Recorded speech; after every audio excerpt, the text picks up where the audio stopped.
Bismillahirrahmanirrahim. Assalamualaikum warahmatullahi wabarakatuh. Alhamdulillahi rabbil alamin. Wassalatu wassalamu ala nabiyil karim Muhammadin khatamil anbiya'i wa imamil mursalin wa ala alihi wa sahabatihi ajma'in. Allahumma la sahla illa ma ja'altahu sahla wa la sa'ban illa ma ja'altahu sa'ban wa anta taj'alul hasna idza syi'ta sahlan. Subhanaka la ilma lana illa ma 'allamtana innaka antal alimul hakim. Wa la haula wa la quwwata illa billahil aliyyil azim. Alhamdulillah wa syukurillah, Bapak Ibu sekalian, para jamaah maghrib yang dimuliakan oleh Allah Subhanahu wa Ta'ala. Pada kesempatan yang berbahagia ini, kembali kita melanjutkan pengajian kita yang insya Allah materinya masih lanjutan dari materi minggu lalu, yakni terkait dengan masalah al-udhiyah atau kurban. Ya, kita mohonkan mudah-mudahan Allah memberi umur, kesehatan, sehingga kita semua insya Allah bisa melaksanakan Idul Adha.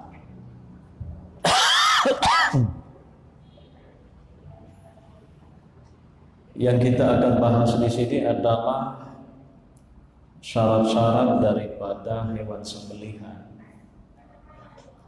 Seperti yang kami sebutkan pada pengajian lalu bahwa di dalam mazhab Syafi'i itu yang disepakati untuk dijadikan sebagai hewan sembelihan itu adalah al-an'am. Ya, al-an'am itu pertama adalah onta, sapi, dan kambing.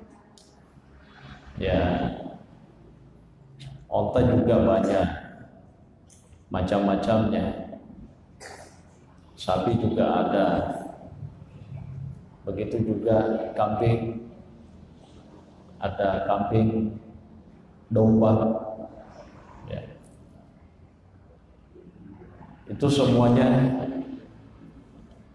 dibolehkan, dan ternyata di dalam mazhab Syafi'i itu diijma oleh para ulama. Artinya itu sudah menjadi kesepakatan konvensi di kalangan para ulama. Kalau mengacu pada mazhabnya Syafi'i, itu berarti bisa dipahami selain daripada tiga jenis hewan ini tidak boleh dijadikan sebagai hewan kurban. Siapa tahu misalnya ada di satu tempat ternyata yang dikurban itu misalnya kuda, nah itu otomatis tidak. Atau mungkin yang mirip-mirip dengan kambing, seperti misalnya rusa, ya kan? Di daerah-daerah pedalaman kan masih banyak, seperti Bontojani, kan? Di sana banyak rusa. Atau mungkin di kecamatan apa yang perbatasan Maros, Baru, Telur Lingpoe, sana juga masih banyak rusa. Siapa tahu ada masyarakat kita di sana yang menangkap rusa. Wah, ini kayaknya bagus untuk dijadikan hewan kurban. Itu tidak masuk. Ya. Lalu kemudian di antara syarat itu juga, kalau kambing itu menurut pendapat yang sahih, yang paling kuat dalam mazhab Syafi'i, kambing itu minimal umurnya 1 tahun. Ya, siapa tahu ada orang kurban kambing, tapi kambingnya baru sekian bulan, apalagi itu anak bebek, maka sempul-sempul lina jadi tuner. Itu harus ada standar umur minimalnya. Ya. Jadi di sini disebutkan wala yujza'u min ad-dha'ni illa al-juz'u wa huwa min al-ghanami ma lahu sanatun 'alal asahhi. Jadi intinya tidak dianggap memenuhi syarat kalau seandainya yang dikurban itu adalah kambing yang umurnya kurang dari 1 tahun. Ya, itu menurut pendapat yang paling kuat di dalam mazhab Syafi'i. Atau boleh jadi seperti yang disebutkan, bagaimana kalau seandainya kambing itu ternyata belum sampai 1 tahun umurnya, tapi di sini disebutkan kada asqata asnanuhu, fayakunu kalbuluk. Tapi kambing itu sudah jatuh giginya. Ya. Jadi kalau kambingnya sudah jatuh giginya katanya, sekalipun belum sampai umurnya 1 tahun, maka itu sudah dikategorikan sebagai kambing yang sudah balik istilahnya dan sudah bisa disembelih. Ya, jadi ada 2 ukuran di sini. Umurnya 1 tahun atau mungkin ya kambing itu belum sampai sekian tahun tapi giginya sudah jatuh.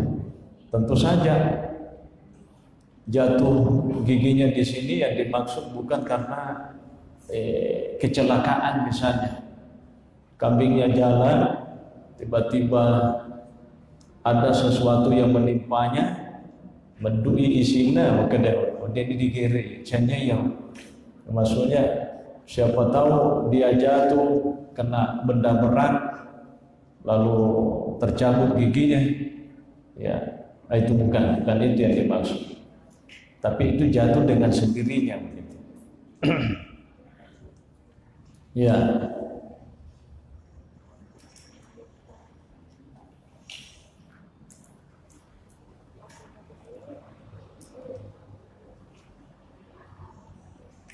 Selanjutnya, selain daripada itu, Bapak Ibu sekalian, ya, bagaimana kalau seandainya onta? Ya, onta juga ada standar umur minimal. Ya, di sini disebutkan wa amma al-ibnu ya tanalahu 5 sinina. Jadi kalau onta itu minimal umurnya 5 tahun. Ya, ini minimal umurnya 5 tahun. Nah, ini juga penting karena ya biasa kalau kita ke Arab, apalagi misalnya para jamaah kita, ya, ketika mereka kurban, itu dia bayar kepada siapa yang bisa membawa ke tempat kandang unta itu. Nah, ini juga orang yang sering membawa jamaah untuk datang ke tempat penyembelihan, apakah itu kurban, itu tidak boleh juga dia sembarang membeli. Ya, maka ia bawa membecu-becu masing-masing putusin linah di minimal 5 tahun. Kan orang di situ juga orang Arab itu banyak juga yang tidak tahu hukum-hukum seperti ini. Ya, orang-orang di situ itu tidak tahu itu. Ya, memang mereka itu orang Arab atau mungkin Badui, orang-orang yang di pinggiran pegunungan itu. Mereka tidak tahu tentang aturan-aturan yang seperti apa ketika misalnya kita ingin menyembelih hewan kurban. Yang penting pembeli si cocoi hargana, dia tidak urus apakah ini sudah layak dikurban atau tidak. Gitu. Mesti yang membawa ke sana itu yang harus paham, harus ditanyakan. Ini otanya umurnya sudah berapa? Obat kedai baru 2 tahun. Tidak cocok. Jadi tidak memenuhi syarat untuk itu. Ini kedai ini sudah 5 tahun. Nah, itu berarti sudah memenuhi syarat untuk bisa disembelih. Itu kalau unta. Wa dakhala bisadisati alam asah. Jadi minimal 5 tahun dan sudah masuk 6 tahun. Ya, bahkan ada juga yang mengatakan minimal 7 tahun. Tapi itu pendapat yang lemah di dalam mazhab Syafi'i. Yang paling kuat adalah 5 tahun. Ya. Wa amma minal baqari famalahu sanatani. Bagaimana kalau sapi? Nah, ini sapi umurnya itu minimal 2 tahun. Kongka sapi, kada sapi melu digere, minimal umur nero sapingi 2 tahun.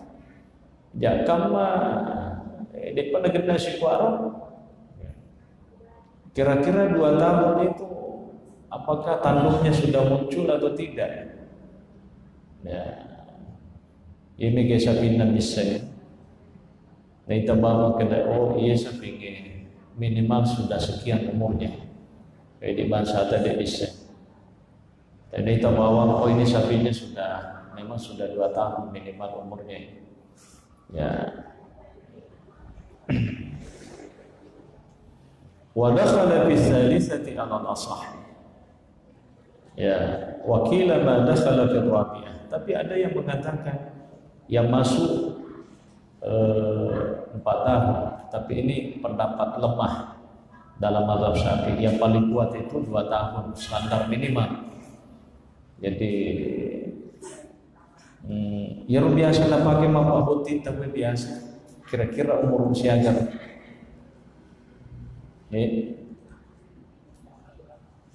mayoritasnya di atas 2 tahun. Jadi kurang lebih yang selama ini memang kita sembelih itu adalah ya seperti disembelih ketika ada acara pengantin gitu. Ya seperti itu standarnya. Pak Umar ya wala ada pada mobil bimbi lumpuna kesi masih punya wanita. Ya.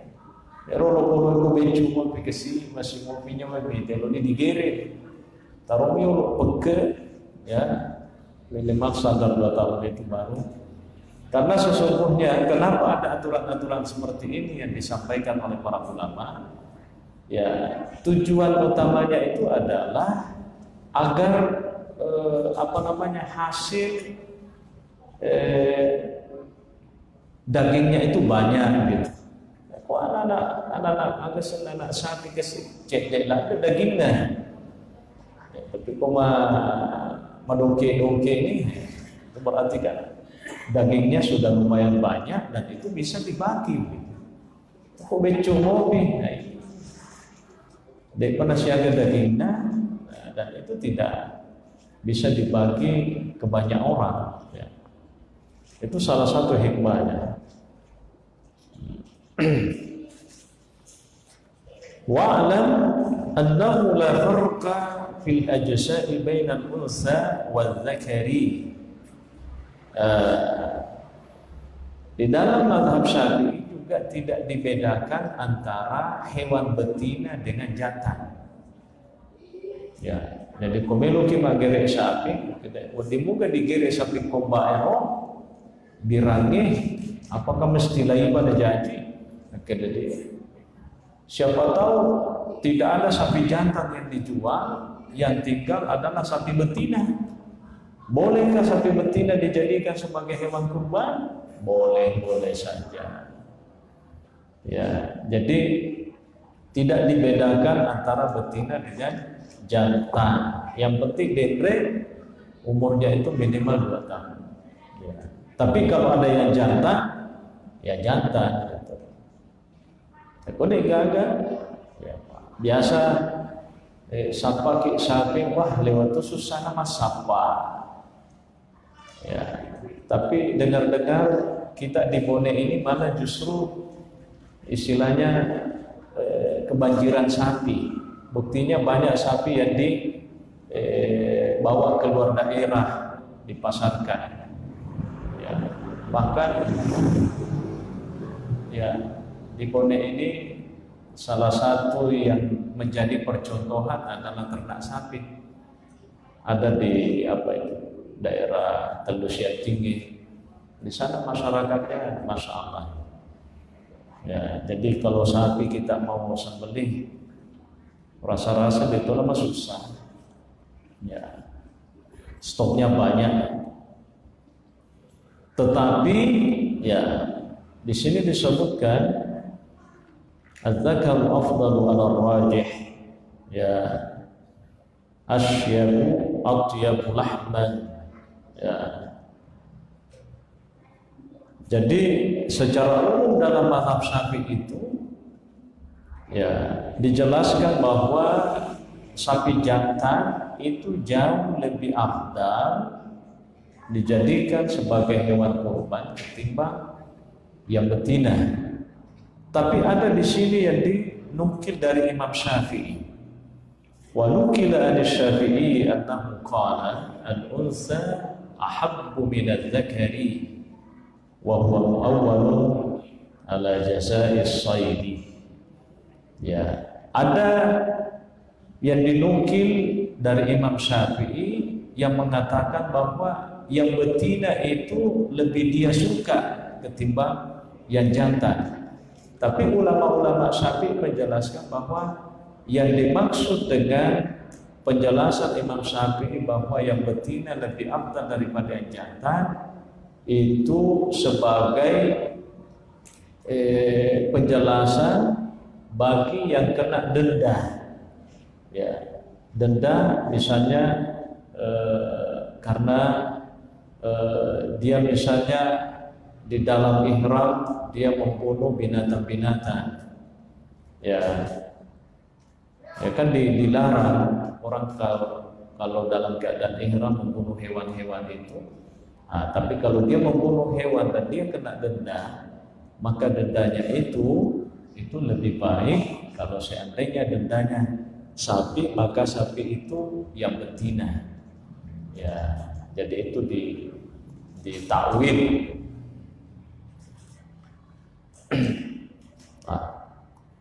Lalu kemudian tentu saja Bapak Ibu sekalian yang kita pahami selama ini ya bahwa baik sapi maupun unta itu bisa 7 orang. Tetapi ada pendapat ulama mazhab Syafi'i yakni Imam Abu Ishaq itu mengatakan bahwa kalau unta itu bisa sampai 10 orang. Ya. Ini pendapat dalam mazhab Syafi'i. Katanya kalau unta yang disembelih sebagai hewan kurban, maka itu bisa sampai 10 orang. Jadi mau ditambah-tambah CD. Memang baik kenyataannya makanya iro ontai memang masuli cek de elingnya daripada setinggi itu kalau di Arab gitu. Di Arab itu sapi itu memang agak di bawah sedikit harganya ketimbang unta. Ya. Jadi kalau seandainya ontanya bisa sampai 10 itu juga meringankan. Misalnya jamaah, kan jamaah kita, jamaah haji kita yang kurban di sana itu rata-rata yang dikurban itu adalah onta. Jadi sana itu ya 10 orang ya satu onta. Itu kalau kita mengambil pendapatnya Imam Abu Ishaq ya. Tapi selama ini juga 7 ya, ada seperti itu.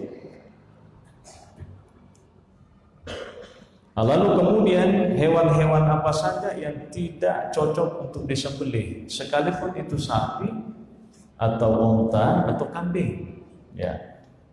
Yang pertama itu ya wa arba'un la tujza la bacaan ya wa arba'un la tujza fi dhahaya. Jadi ada 4 macam hewan yang tidak memenuhi syarat, sekalipun itu kambing atau unta atau sapi. Yang pertama itu adalah al-awra'u al-bayyinu ya awaruha ya.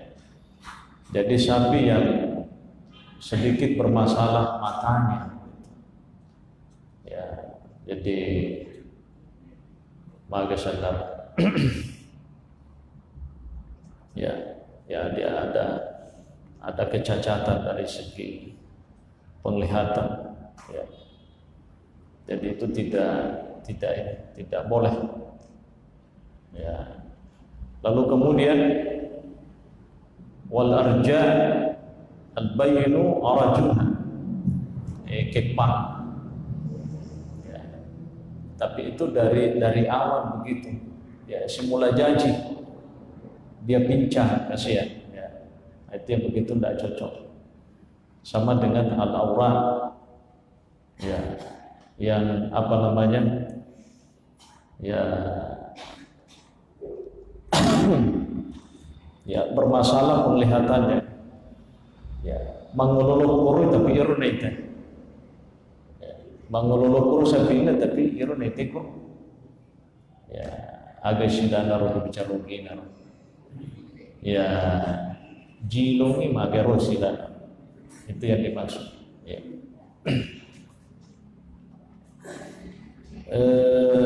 Yang kedua itu adalah yang pincang, kepang dan stabil ya.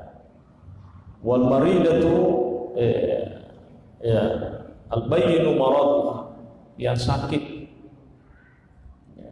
Jadi sapi malasa ya rukunnya sapi ni sematan kai malasa sapi kui ada na cucu ya lahir mata.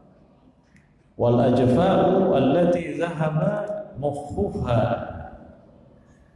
ya, al ajfa' yang sudah gila ya, kan banyak hewan-hewan itu gila. Beberapa tahun yang lalu ada misalnya di Australia itu hampir 10.000 ekor sapi itu dimusnahkan. Kenapa? Karena kena penyakit gila sapinya. Ya, jadi bukan masyarakat Australianya yang gila, tapi sapinya pada gila. Itu kan Australia termasuk negara terbesar pengekspor sapi. Nah, kena lasa akhirnya dimusnahkan semua sapi yang gila itu. Masalahnya jamaah daging sapi gila yang kita makan kita juga ikut gila, itu kan bahaya itu ya. Jadi lebih baik dimusnahkan. Ada yang begini-begini tidak cocok untuk disembelih ya. Di negara-negara seperti di Arab itu banyak sapi yang diimpor dari negara lain. Bayangkan, coba bayangkan Bapak Ibu sekalian, jamaah haji saja itu kurang lebih 3 juta. Kuyro itu 3 juta. Ya, semua juta bebek mana gerek berarti jadi juta bebek. 3 biro penduduknya Arab Saudi lagi campur memang tuh bebek. Jadi harus ada impor dari negara lain. Ya, termasuk unta itu banyak dari negara-negara tetangga. Sapi tidak terlalu, kambing. Jadi yang banyak bisa beli itu unta dengan kambing. Sapinya tidak terlalu. Kalau sapi mungkin dari Brasil diambil. Ya, termasuk Brasil itu adalah pengekspor sapi sama dengan Australia. Ya. Jadi itu yang tidak memenuhi syarat. Kenapa ada syarat-syarat seperti itu?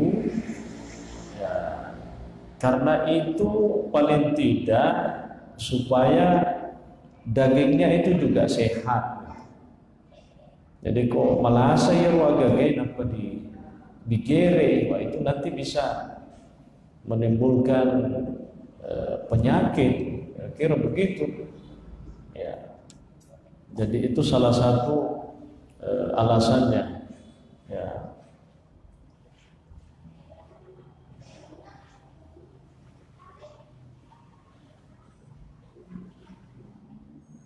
Lalu kemudian Bapak Ibu sekalian, ya sama sebenarnya dengan onta, ya.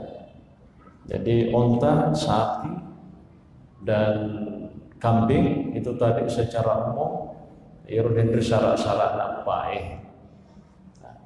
maka ni nako misalnya ke sapi polutan runa, sapi polutan runa. Nah, itu tidak apa-apa. Ya, kok ke sapi pura si tumpu. Nah, itu sapi ini biasa nak punya matumpu. Padahal si tumpu boleh taruna. Nah, melo aku di rumah itu boleh, tidak apa-apa itu. Bisa, tidak ada masalah. Ya. Tapi kalau dari awal itu patah, itu ada ulama mengatakan tidak layak. Kocek limitan runa. Ini kan bisa kasaping simula janji dekatan runa juali ini kok si tumpu ina polotan runa tanduknya itu patah karena mungkin dia baku tanduk atau bagaimana itu tetap boleh ya. Seperti itu. Nah, inilah barangkali Bapak Ibu sekalian secara garis besar. Masih ada sedikit ya.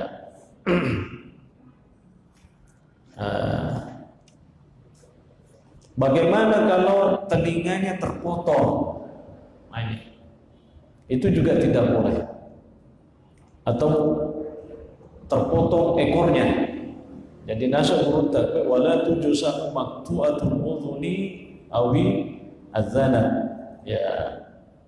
Jadi tidak layak memenuhi syarat kalau hewan yang disembelih itu telinganya terpotong atau mungkin ekornya yang terpotong, itu tidak masuk betuan dinawdi. Ya. Tetapi bagaimana kalau daun telinganya itu hanya sedikit saja? Nah, kucing ini bawa talam, ya, ya. Misalnya engkau tahu Yerusabina Lucilina dosi dan culina na renta cuali supaya natandrai kusigar mana ni si basa pinna tahu dan culina bani tahu sakiku ya Pak. Orang pamelo panganting-anting ni sapina makanan itu ay tarupasan na renta dan culina cuci. Yeru tu makwa yarega na malam besi na pun na caya luna.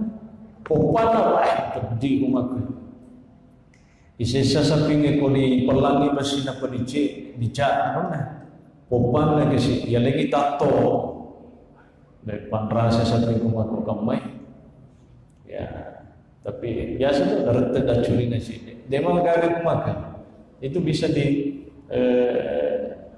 sebagai hewan kurban. Ya. Ya. Jadi ko marata siseng ide. Ya, bangsa ko de gagay ko na. Tapi dito kapag kapi sabi ko na to sinarata untuk tandanya. Echannya moyel. Ya.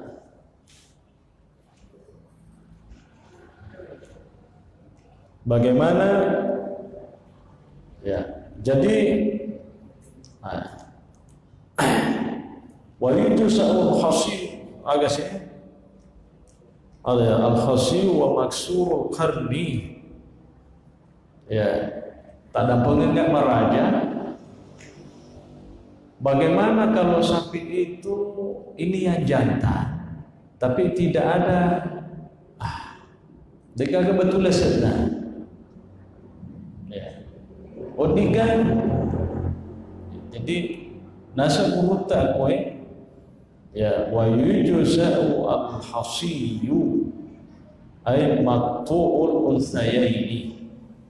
Jadi sapi atau onta atau kambing yero terrente ala kelaminan elenya yero dua batuna dena magaga digere sebagai hewan kurban itu boleh.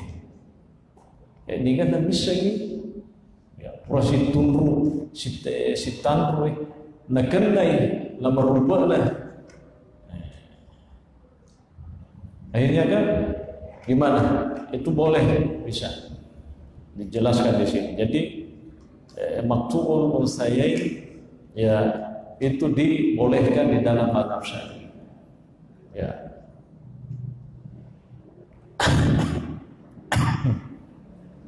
Ya.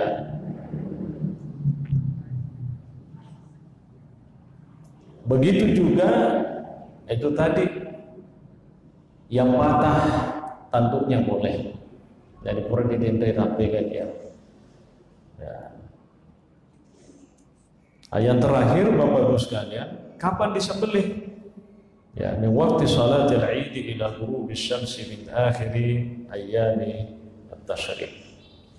Jadi pura dirapi minggu lalu bahwa waktu penyembelihan itu pas setelah Idul Adha sampai hari terakhir Yaumut Tasyrik. Jadi hari ke-13 Zulhijjah sebelum terbenam matahari itu batas maksimalnya. Jadi sebelum tanam menggeripi ya daru campak betu onding magere karo batawe. Woni esok pada panah sudah dijelaskan.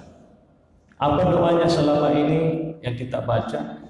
Ya masahur biasa dibaca ya dari itu Bismillahirrahmanirrahim Allahu Akbar.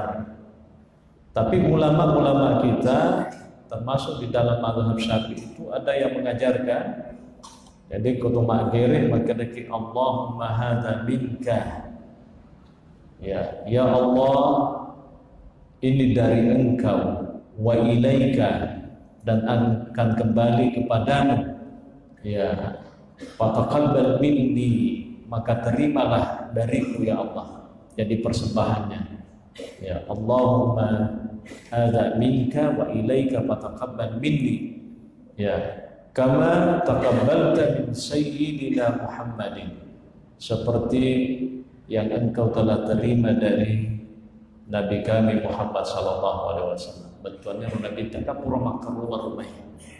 Ya wa Ibrahim khalilik, begitu juga Ibrahim sebagai kekasih. Ya. Ini sebenarnya syiar sejarah utuhiyah atau kurban itu kan berasal dari Nabi Ibrahim alaihi salatu wassalam. Ketika dia mimpi disuruh oleh Allah untuk menyembelih anaknya, ya kan? Ya. Dan anak ini patuh, ya fafala tu'mar satajidu insyaallah minas sabirin. Pak Lubani akan asurangi Allah Ta'ala, kamu akan mendapati aku wahai bapakku sebagai orang yang bersabar. Tapi ternyata Allah hanya menguji lalu kemudian menggantikan dengan seekor hewan. Dari situlah ya sampai kepada Nabi dan sampai kepada kita semua sekarang. Saya kira itu sebagai penjelasan singkat. Ya, kita insya Allah masih ada waktu kurang lebih 10 menit. Ya, siapa tahu ada yang perlu diperjelas atau mungkin ada masalah lain, boleh, mudah-mudahan bisa kita jelaskan. Oh, ibu yang di belakang.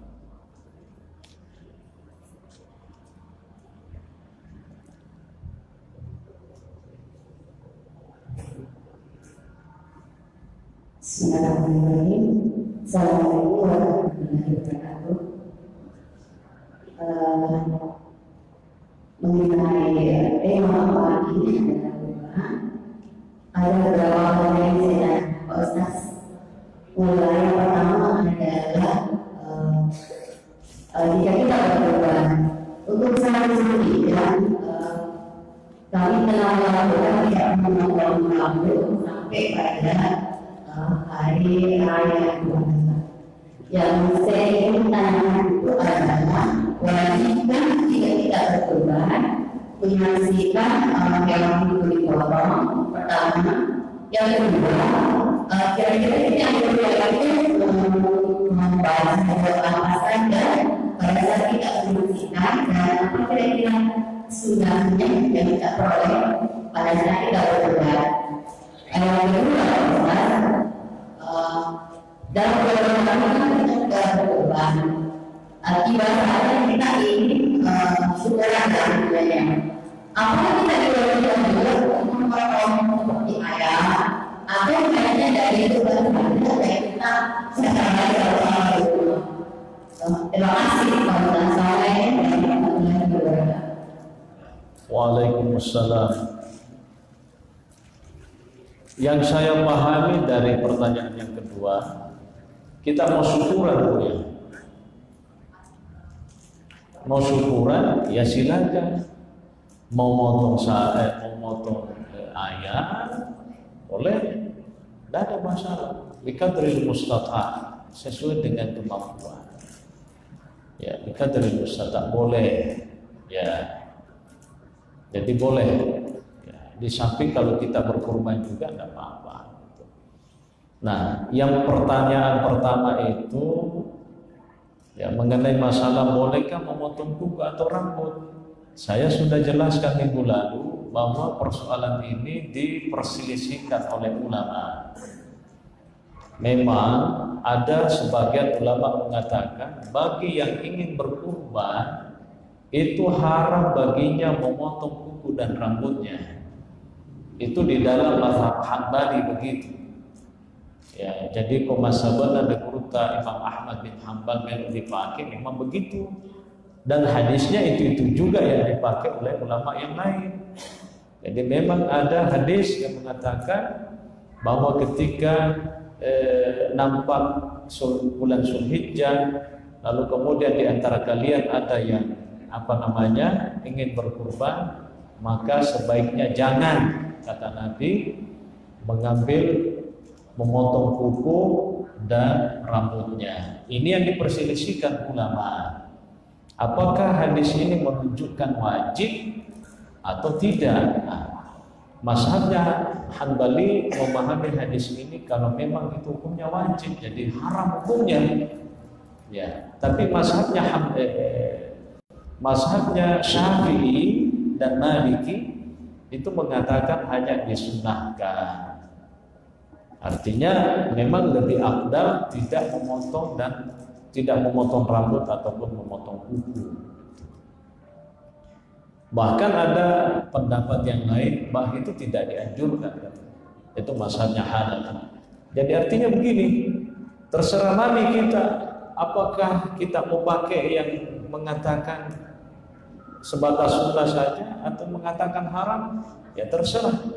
Ya, jadi pendapat seperti ini, ya yang mana yang kita mau pakai ya itulah yang kita pakai.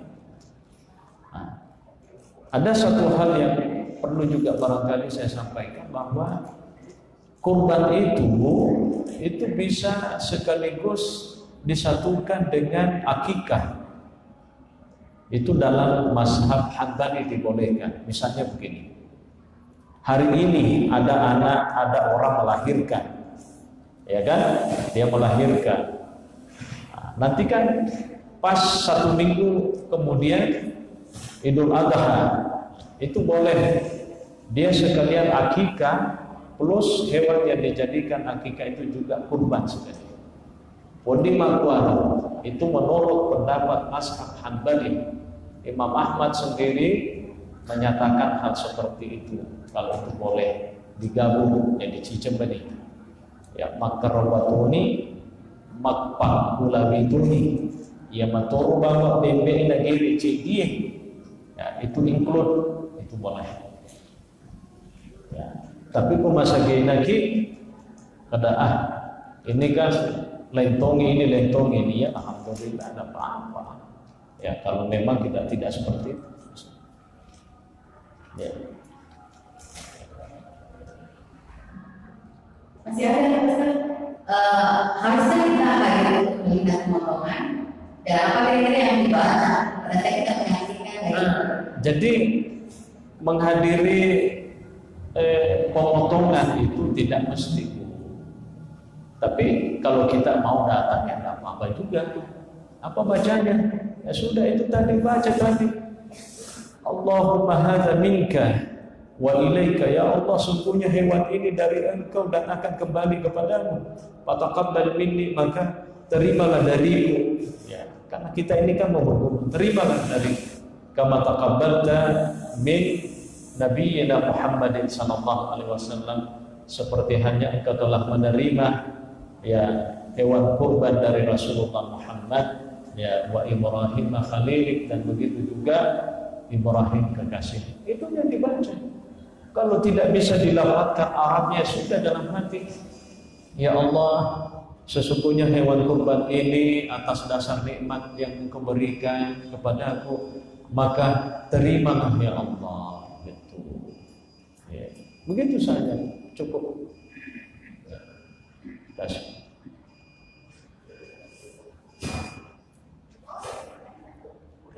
Masih ada, silakan. Assalamualaikum warahmatullahi wabarakatuh. Apakah dalam kurbanan kita harus memberikan nama? Misalkan saya kan bikin di belakang ke kakak, terus ini namanya siapa? Kalau misalnya saya doneng atau apa bisa nggak? Tapi boleh begitu ya. Jadi penyebutan nama dalam proses penyembelihan kurban itu tidak mesti tidak mesti. Ya kan ada orang, ini siapa? Pertama Lukman Arake, kedua Baswan, ketiga Muhammad, ayo sebut satu-satu. Kalau perlu ditulis di atas kertas, baru disapu-sapukan dulu lehernya. Itu tidak mesti, ya tidak mesti. Allah sudah tahu bahwa yang kurban sapi ini adalah si ini. Cuma ya biasalah kebiasaan supaya orang juga melihat. Wah, nanti kan dia mengatakan, oh kok nama saya tidak disebut? Ya iya, ibu itu tidak disebut namanya karena tidak berkurban. Kalau mau disebut ya kurban juga gitu. Nah, itu ada penyemangat. Ya paling tidak kurban mundur. Ya. Hamba Allah bisa tidak apa-apa ya. Sudah Bu? Bapak-bapak yang di depan ini kayaknya sudah sangat paham.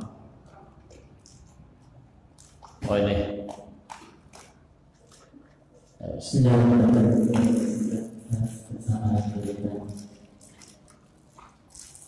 Tadi untuk pertanyaan dari ini sudah terjawab. Karena ketika seorang menikmati anaknya, ada lagi ya biasanya dua kali jadikan perkembangan juga berubah jadi sisa kambing. Nah idealnya bisa di jadi dalam satu kurban itu. Kemudian yang kedua mungkin dua daripada tema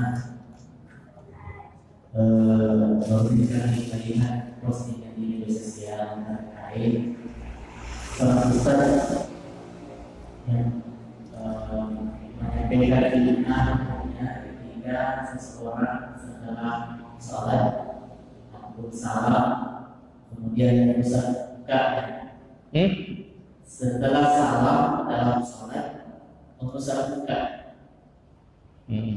Assalamualaikum warahmatullahi wabarakatuh, kemudian berdiri Assalamualaikum warahmatullahi, kemudian ustaz buka.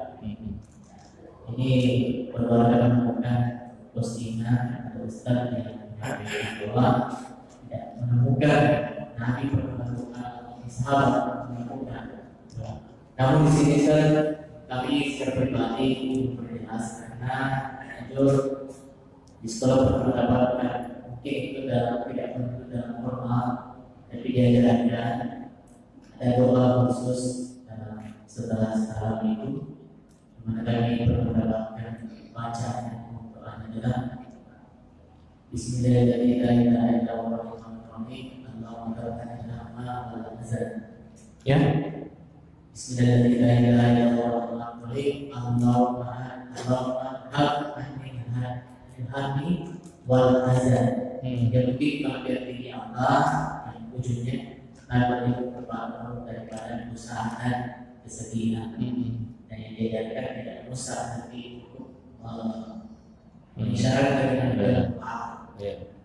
Nah sementara ini beredar hari ini postingan ustaz yang cukup mengenal kita ini yang menyampaikan bahwa kita hukumnya karena tidak ditemukan hadisnya saya menemukan aku sahabat pernah melakukan. Kemudian yang kedua ustaz bagaimana petunjuk Ustaz ketika yang masuk dalam kita dan tadi saya juga lakukan doa bersama setelah sholat, namun imamnya tidak terdengar doanya, tanpa doanya sampai di doa apa doanya dia bagaimana jika setelah yang biasanya mengaminkan ayat karena mengaminkan ayat tidak mendengar apa doa Ustaz. Iya. Di saya berdoa seperti itu. Doa itu kan artinya kita meminta ya. Doa itu kata Nabi ya ibadah, ad-doa wal ibadah.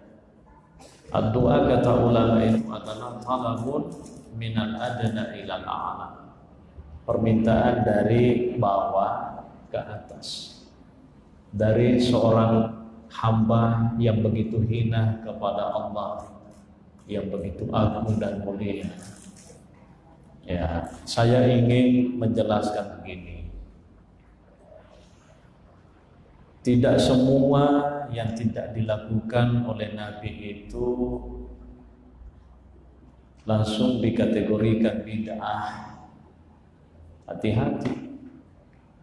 Ya. Ini yang menjadi musibah di kita. Pokoknya tidak pernah bid'ah, tidak pernah bid'ah. Apakah tidak ada istilah lain yang bisa dipakai selain kata-kata bid'ah? Ya. Saya sangat paham orang yang suka menggunakan bid'ah itu. Ya, mereka juga itu mengatakan yang dilarang oleh agama itu adalah bid'ah tentang agama. Ya kan? Kalau persoalan keduniaan, saya kasih contoh, Nabi tidak pernah naik sepeda. Bid'ah kan? Bid'ah karena Nabi tidak pernah naik sepeda. Tapi oleh mereka dipahami bahwa yang seperti ini bukan bid'ah. Lalu saya tanya, apa dasarnya Anda membedakan, membagi bid'ah dunia dengan bid'ah agama? Tidak ada dasarnya. Anda itu pelaku bid'ah juga. Tidak ada dalilnya. Kullu bid'atin, semua yang dibuat-buat, mau duniawi, mau ukhrawi, mau ibadah, mau bukan ibadah, itu semuanya bid'ah. Anda itu punya dasar membagi bid'ah duniawi dengan agama itu dari mana asalnya? Tidak ada. Tidak ada. Ya. Jadi itu masalah. Saya kasih contoh itu tadi. Assalamualaikum, assalamualaikum. Memang Nabi tidak pernah melakukan itu. Tidak pernah melakukan. Saya ingin mengatakan, apakah itu menyapu muka seperti ini bagian daripada salat? Ya tidaklah ya Pak. Tidak. Kenapa tidak? Salat itu pengertiannya adalah yang dimulai dengan takbiratul ihram, yang diakhiri dengan salam. Assalamualaikum, assalamualaikum. Letunya itu sudah sampai. Jadi gerakan setelah itu tidak ada lagi hubungannya. Nah, itu selesai. Bahkan salam pertama assalamualaikum ini yang rukun. Assalamualaikum itu sunnah. Ya, salam ke kanan itu yang rukun, yang ke kiri itu sunnah. Jadi setelah itu sampai salatnya, saya mau garuk apa kepala. Saya tidak ada masalah. Bilang Nabi, memang Nabi tidak. Yang diperdebatkan ulama itu, bagaimana kalau orang berdoa, ya berdoa, ya. Di dalam mazhab Syafi'i, ya dijelaskan secara detail. Ada orang dulu kunut, ya setelah dia kunut, baru dia sujud, dia sapu mukanya. Ini yang dijelaskan di dalam mazhab Syafi'i, yang sesungguhnya itu tidak warid, tidak ada itu. Jadi mazhab Syafi'i pun juga mengatakan orang yang berdoa dalam kunut itu tidak ada dasarnya pada begini. Tapi kalau orang doa biasa, misalnya sekarang kita berdoa lalu begini, ada yang membolehkan, ada yang tidak. Dalam mazhab Syafi'i dibolehkan, tidak ada masalah. Tidak ada masalah. Bilang jangan selalu pakai bilang itu bid'ah. Tidak semua yang tidak dilakukan oleh Nabi masuk dalam kategori bid'ah. Pakailah istilah yang lain. Karena konotasinya Pak, kalau kita mengatakan bid'ah, itu seakan-akan secara tidak langsung mencap orang itu sesat. Karena Anda itu pahamnya kullu bid'atin dalalah gitu. Semua yang dibuat-buat sesat. Semua yang sesat benar masuk neraka. Saya sering mengatakan hati-hati menggunakan kata bid'ah sama orang Pak. Itu sama artinya kita itu menyatakan bahwa kamu itu sesat kalau mati masuk ke neraka. Lah saya memang kalau mati memang masuk surga. Kata-kata bid'ah. Kalau saya kata-kata bid'ah itu perlu dihindari Pak. Jangan kecil-kecil. Nabi tidak pernah membuat bid'ah. Yang konotasinya dalalah dan dalal benar. Ya, itu bahaya itu. Ya. Kita tidak mengingkari ada bid'ah karena itu Nabi mengatakan. Tapi yang kita harus hati-hati adalah yang boleh dimasukkan dalam kategori bid'ah yang mana, yang tidak boleh yang mana. Dan persoalan seperti ini sudah 1000 tahun yang lalu ulama sudah menjelaskan. Pada bid'ah begini, jadi kalau orang salah bid'ah, ya, kalau konotasinya bid'ah begini berarti sesat. Kalau sesat berarti neraka. Lah, dia baru salah kasih. Silalona masuk aja. Masa makin dikit neraka tawang. Masih lalona pernah kasih lihat tuh. Kok itu pada sisa masuk pajanya. Itu yang saya maksudkan itu dalam berdakwah. Jangan mudah menggunakan kata-kata bid'ah. Kita tidak mengingkari, ulama itu paham sekali apa itu bid'ah, paham, dijelaskan. Ya, tapi tidak gampang menggunakan itu. Ini mampu buat. Tak pemilu ipas hukuman ada praktik tidak pernah dilakukan bid'ah, langsung begitu. Ya, kalau saya begitu, ya saya menghargai siapa saja. Tapi artinya kalau saya pribadi sangat berhati-hati menggunakan hal seperti ini. Ya, sangat menggunakan hati-hati menggunakan. Ya,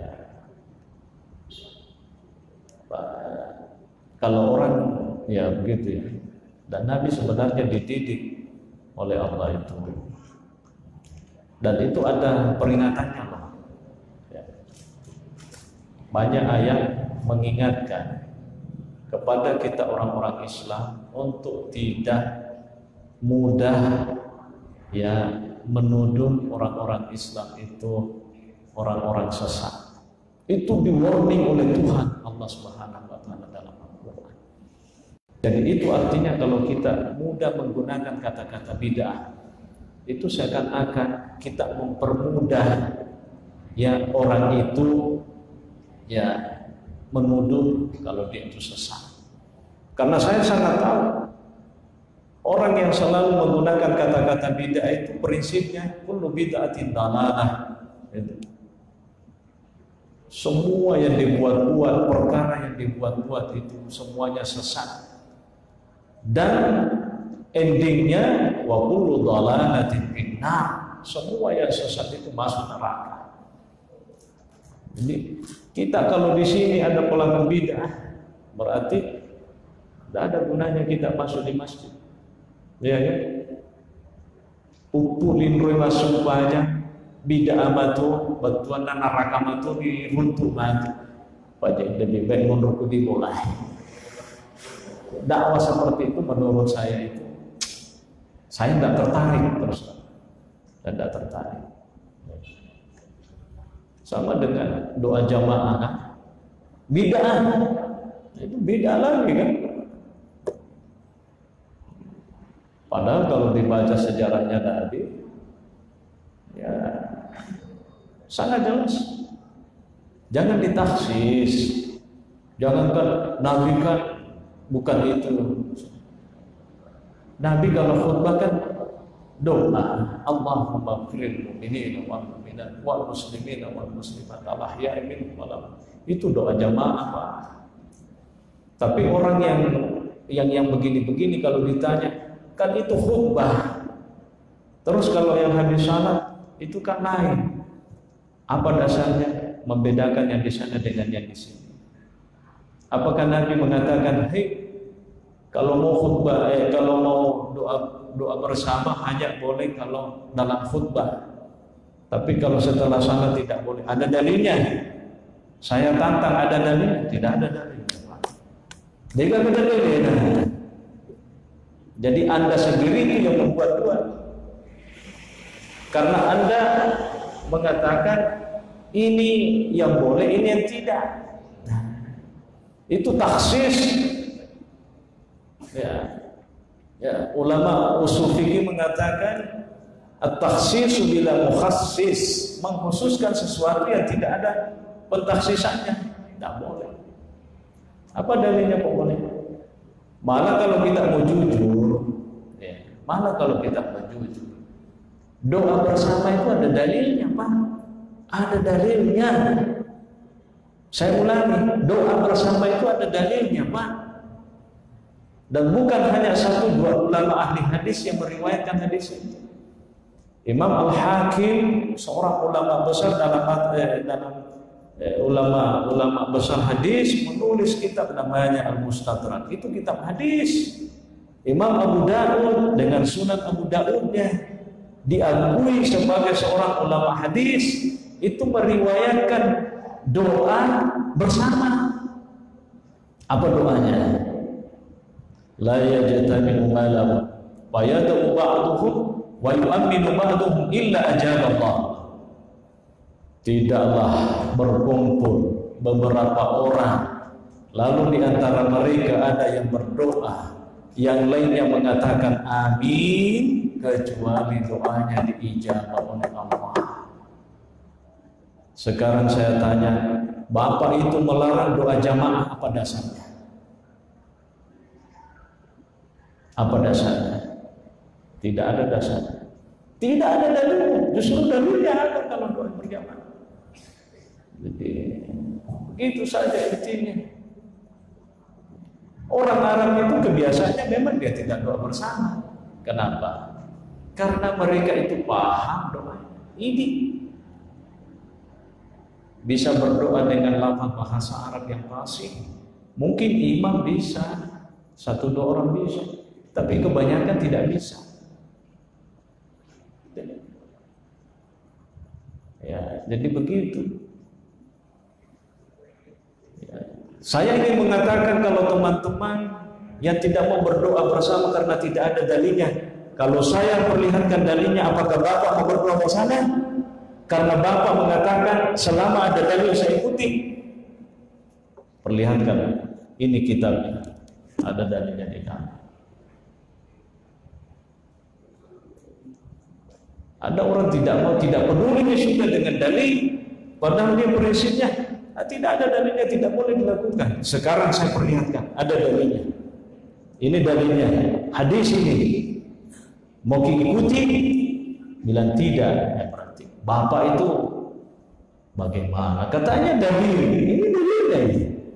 Kalau saya minta, mana dalilnya melarang doa bersama? Coba, apa dalilnya dari Al-Quran? Tidak ada. Dalilnya dari hadis melarang doa bersama? Tidak ada. Yang ada justru membolehkan. Jadi yang tidak mau doa bersama, apa yang diikuti? Apa yang diikuti coba? Saya juga tidak tahu. Apa yang diikuti? Saya juga tidak tahu. Padahal kan dalilnya yurma mengkena man ahdasa fi amrina hadza lamma laysa minna fa huwa raddun. Itu saja dalilnya itu. Tidak ada doa disinggung di sini. Ya, yang dibuat-buat itu yang tidak ada dasar. Jadi saya perjelas.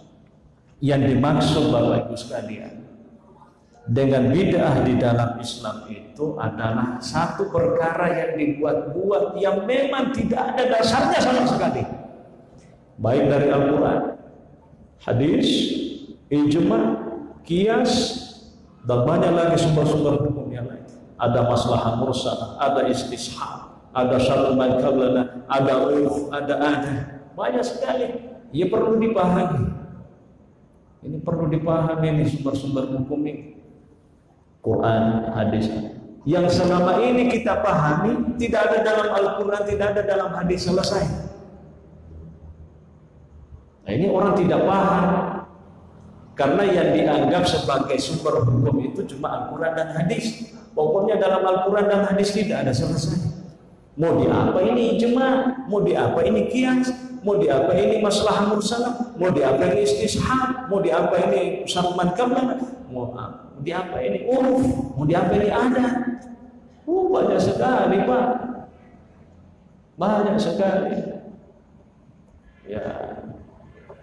Angkana hadisnya, nah itu hadisnya lemah.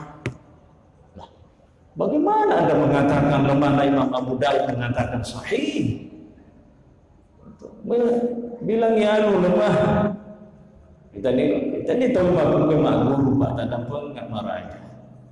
Dia lebih percaya sama si Anu ketimbang perawi-perawi hadis. Imam Abu Daud mengatakan ini hadisnya sahih. Ya. Imam Al-Hakim mengatakan ini hadisnya sahih ala syarti Muslim. Kenapa orang itu yang mau didengar perkataannya bukan Imam Al-Hakim dan Abu Daud? Ya nyata-nyata semua ulama sepakat kalau dia adalah ulama hadis. Ratusan ribu hadis yang dibaca dan dihafal.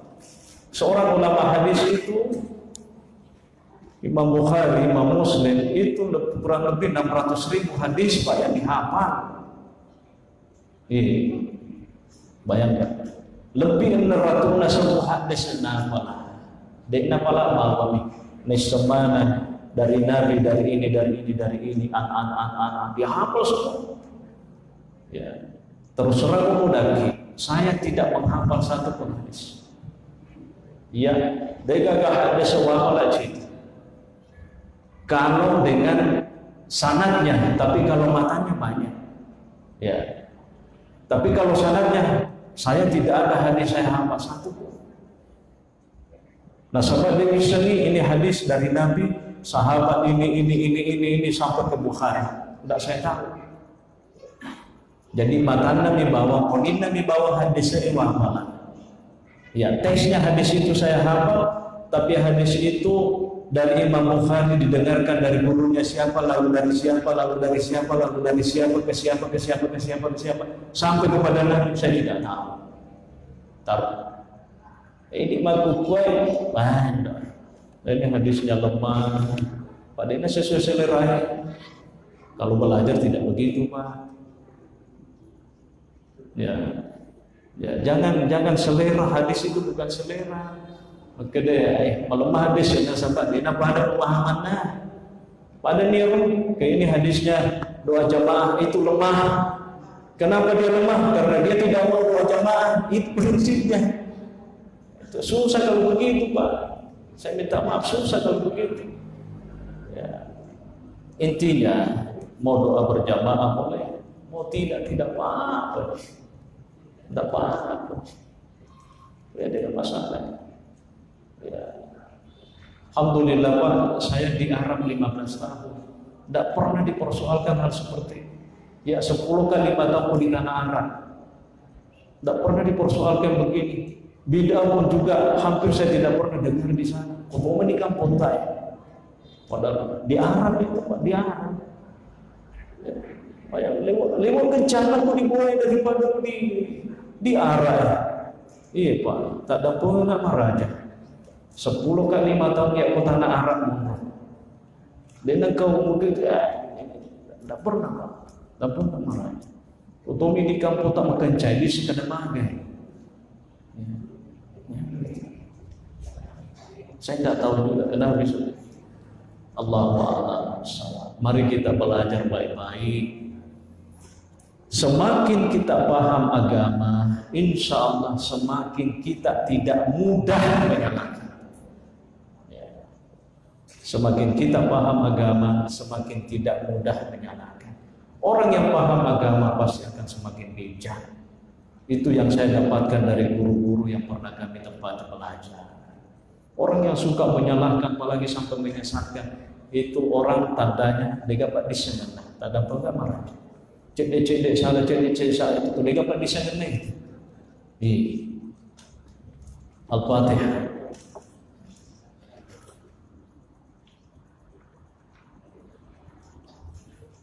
Assalamualaikum warahmatullahi wabarakatuh.